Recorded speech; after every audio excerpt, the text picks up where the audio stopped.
A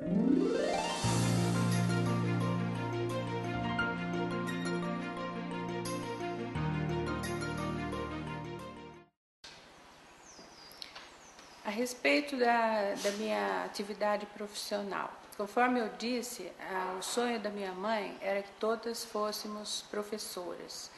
Eu, quando terminei o curso ginasial, insisti com ela que gostaria de fazer o curso clássico, que hoje não tem mais essa denominação, porque era voltado para o estudo das línguas. Eu queria estudar línguas neolatinas e queria fazer faculdade de filosofia na área de línguas neolatinas. Mas ela achou que não, porque o curso clássico não daria um título, um diploma que permitisse exercer alguma profissão, e insistiu em que eu fizesse o curso normal.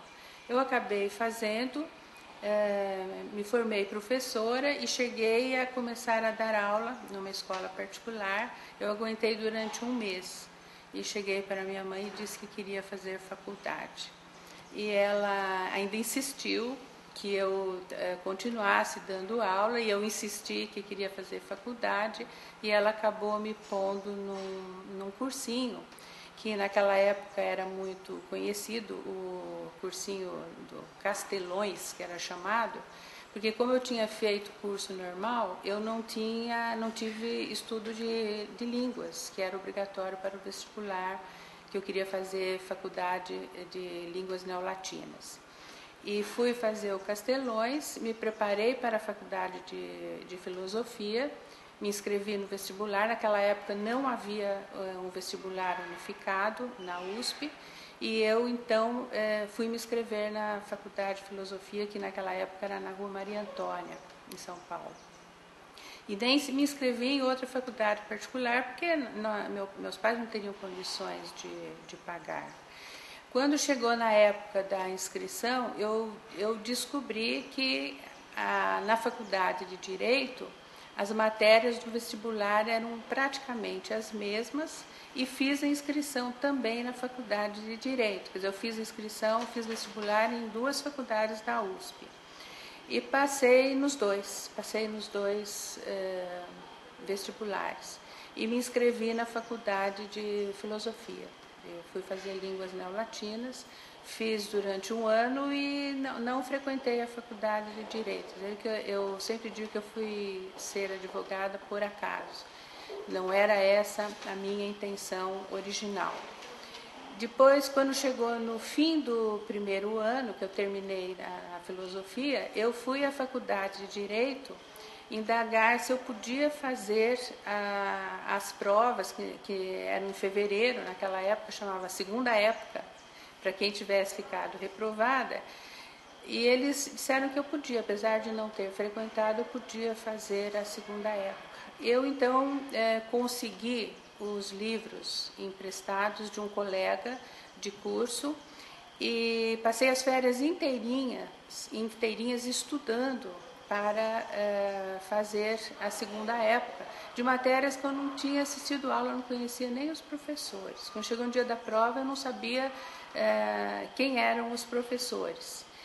E consegui passar em 3 matérias, não 5, eu só prestei em 2, porque prestei em 3 matérias e deixei 2 para a dependência, que naquela época funcionava assim.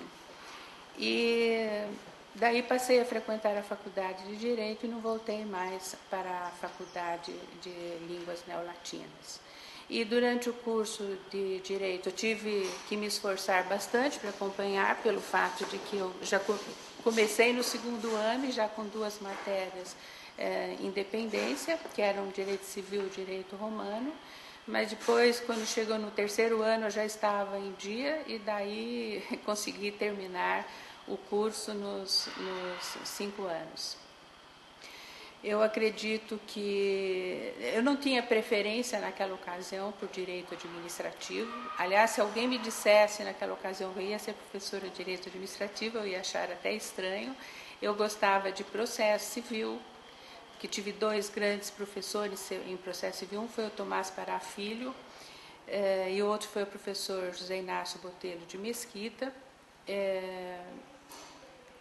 E eram essas as matérias, e gostava muito de direito comercial também.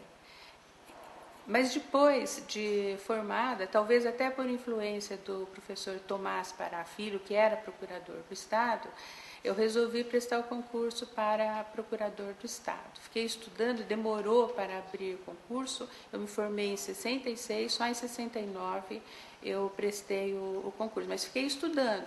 Casei em 67, o Walter, meu marido, inicialmente não queria que eu trabalhasse, mas eu consegui convencê-lo a fazer o concurso e ele achou que eu não fosse passar, mas eu ficava o dia inteiro em casa estudava 10, 12 horas por dia e acabei entrando na procuradoria, peguei um dos primeiros lugares na classificação.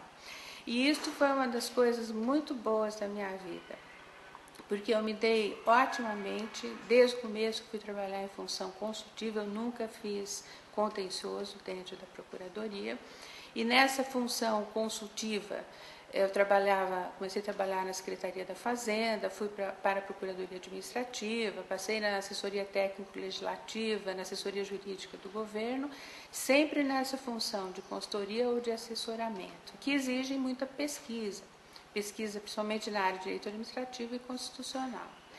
E eu entrei na Procuradoria em 70, no mesmo ano eu me inscrevi no curso de pós-graduação da Faculdade de Direito da USP, quando estava iniciando a nova sistemática de mestrado e doutorado, me inscrevi com o professor Cretella, que foi meu orientador, tinha sido meu professor no 5º ano da faculdade, foi meu orientador no mestrado e no doutorado.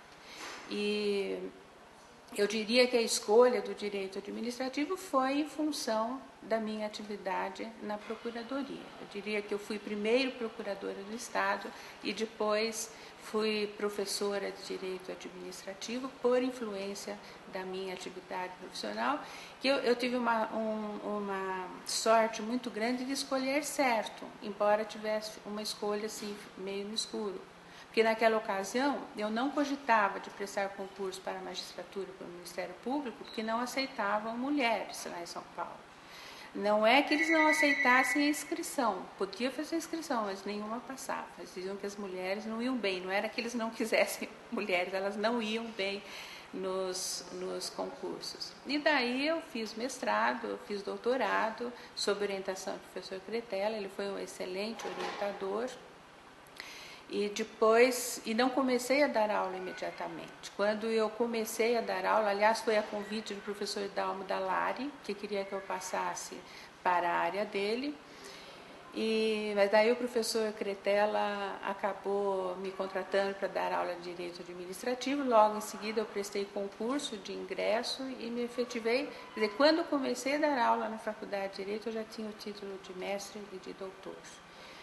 E logo depois eu fiz a livre docência, acho que em 88, em 91 eu prestei concurso para professor titular e é onde eu estou até agora. E os meus livros, tenho 7 livros publicados, 4 são as minhas teses, mestrado, doutorado, livre docência e titular. Tenho o livro de parceria, que já foi uma coisa assim, um pouco mais recente, por causa dos temas novos, a volta do Instituto da Conceição, e o curso de Direito Administrativo, que eu diria que escrevi por sugestão de alunos, porque eu dava aula em curso de preparatório para a magistratura e para o Ministério Público, e um dia uns alunos vieram me perguntar por que eu não escrevia um livro com a redação semelhante à minha maneira de falar, que fosse assim de fácil compreensão, um livro bem didático, e eu me entusiasmei com a ideia. E quando eu me preparei para o concurso de livre docência, havia uma prova escrita, que é uma prova em que entrava todo o programa de direito administrativo, e eu preparei por escrito todos os temas do programa. E quando terminou o concurso, eu estava com o livro praticamente pronto, foi só fazer uns acertos, incluir alguns temas novos, e o livro estava pronto. Quer dizer, a primeira edição do livro saiu quando eu ainda não era professora titular. E o livro teve uma boa aceitação, felizmente, não é? Uma característica minha que os professores logo verificaram lá na faculdade de Direito é que eu era uma pessoa assim, independente. Eu não me prendia muito ao pensamento de ninguém. Eu tinha minhas próprias ideias. Fui muito orientada pelo professor Cretella, mas formei o meu próprio pensamento sem ficar assim extremamente vinculada a ninguém. Isso também eu acho que me favoreceu bastante.